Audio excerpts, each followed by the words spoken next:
the 2020 Hyundai Elantra rear shock absorbers and rear springs. Alright, so what you need to do is jack it up, support it, remove your rear tires, the lug nuts are 21, and then you want to remove the two bolts in this mount. Those are 14 millimeter, and you might want to just pick up on the rear axle a little bit. Just pick it up so you don't put too much stress on it, but they come straight out. Those are two 14 millimeter bolts. And down here you got a 17 millimeter bolt and a 17 millimeter nut. So you want to remove that nut, and then you can pick up on the bolt, on the shock, and you can pull the bolt out. So I'm gonna put in lowering springs, so they require me to replace this bumper and this boot. But if you're gonna do rear shocks, you still need to do this. You need to put it in a vise or something to hold it. You need to remove this little cover, and then get a 17 millimeter, and remove the nut, and you can pull the shock out. Okay. Shock is out, so it goes in there. This is what I'm replacing with something else. If you're gonna do a shocks, then this is what you're gonna replace, and you're gonna put this original one back on there, and then you're gonna stick it back up in there with your new shock, and then tighten your nut up. All right, here I am. Just the same, just imagine you got your new shock in there if you're doing shocks in that. All right, I just switched this piece. Now I'm going to tighten up my nut. All right, mine is all ready to go back in, but I still have to replace my spring. But if you're not doing springs, you're just doing shocks, then you can go ahead and install it. Okay, my shocks are off. Now I need to do is remove this bolt, lower control arm, and I'm going to put a jack stand on it. I'm going to relieve the tension from the spring. I don't want to pull that bolt out and then have that spring get launched at me. I partially removed it.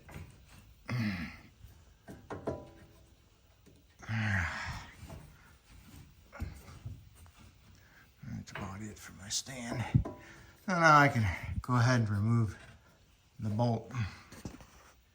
Okay, bolt is removed. Now I can slowly release the tension on that lower control arm. Hopefully.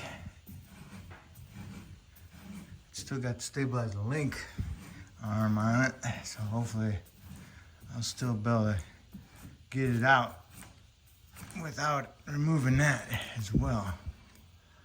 Let me see what's hanging me up here. Okay.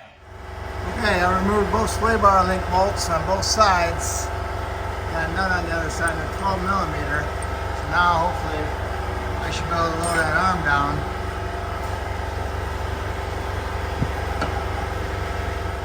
Alright, I pulled my stand out of the way, and I can go ahead and remove my spring.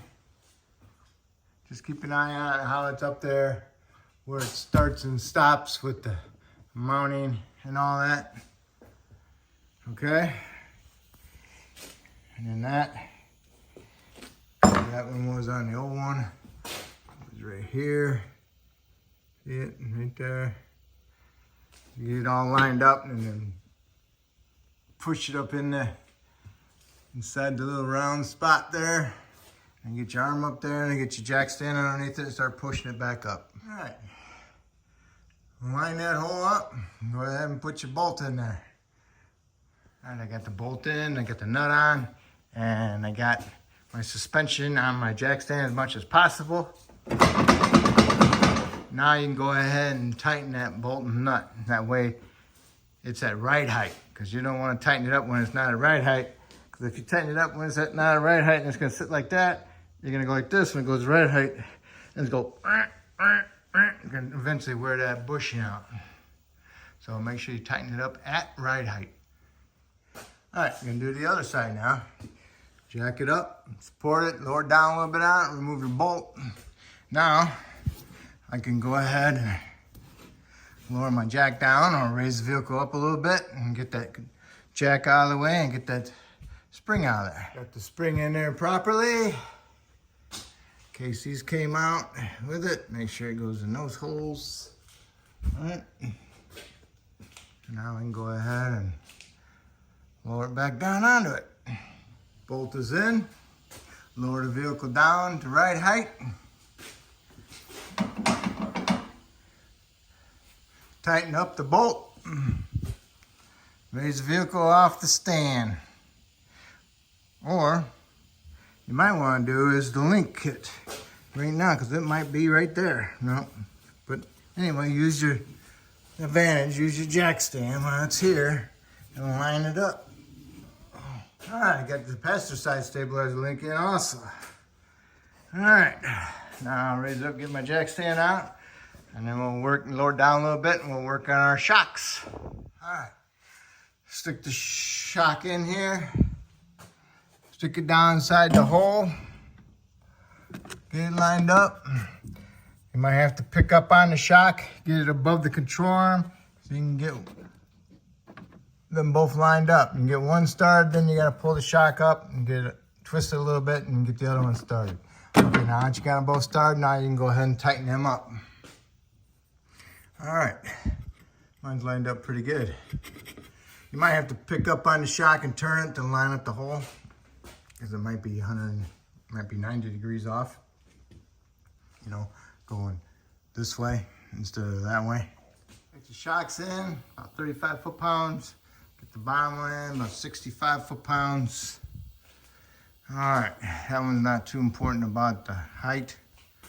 But now we're all set. Now all we gotta do is just lower it down, put our tires on, torque those to 90 foot-pounds, and then we're all set.